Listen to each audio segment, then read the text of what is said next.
மக்கள் வணக்கம். தமிழ்நாடு பாஜக தலைவர் அண்ணாமலை அவர்கள் சென்னையில் அண்ணா யூனிவர்சிட்டியில் மாணவி பாலியல் வன்கொடுமை செய்ததை கண்டித்து அதற்கு நீதி கேட்கும்படியாக தன்னைத்தானே 6 முறை சட்டையில் அடித்துக் கொள்வேன் என்று கூறியிருந்தார்.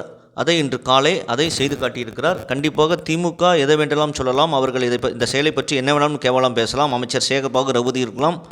அவர் தலைவருக்கு சலாம் போட்டு பழகியவர்கள், அவர் தொண்டையை வைத்து பிழைப்பை நடத்தியவர்கள், ஊழலை செய்து பிழைத்தவர்கள். ஆனால் அண்ணாமலை அவர் கிடையாது. ஒரு முன்னாள் ஐபிஎஸ் அதிகாரி. இதை செய்வது அதுபோல ஈஸி கிடையாது. இருந்தாலும் அவர் சொன்னதை செய்து காட்டியிருக்கிறார். இது நாடு பூரா ஒரு மிகப்பெரிய அதிர்வளவை ஏற்படுத்தியிருக்கிறது என்றால் அது கண்டிப்பாக நிச்சயம். ஏனென்றால் இன்று அனைத்து நேஷனல் மீடியாவும் இதை பற்றி தான் பேசுகின்றன. அந்த அளவுக்கு இது கவன ஈர்ப்பு பெற்றிருக்கிறது என்பது நிச்சயம். கண்டிப்பாக அவர் திமுக அகற்றுவரும் கல்லணை அழிய மாட்டேன் என்று சொல்லியிருக்கிறார். அதுவும் கண்டிப்பாக நடந்தே தீரும். ஏனென்றால் ஒவ்வொரு பெண்ணை பெற்ற தாய்மார்களும் இதை பார்த்து கொண்டிருக்கிறார்கள். கண்டிப்பாக 2026 தேர்தலில் திமுகவுக்கு கண்டிப்பாக முடிவு எழுதுவார்கள் என்பது நிச்சயம். இதை பற்றி உங்கள் கருத்து என்பதை கமெண்ட் செய்யுங்கள். சேனலை ப்ளீஸ் சப்ஸ்கிரைப் அண்ட் ஷேர் செய்யுங்கள். நன்றி, வணக்கம், ஜெய்ஹிந்த்.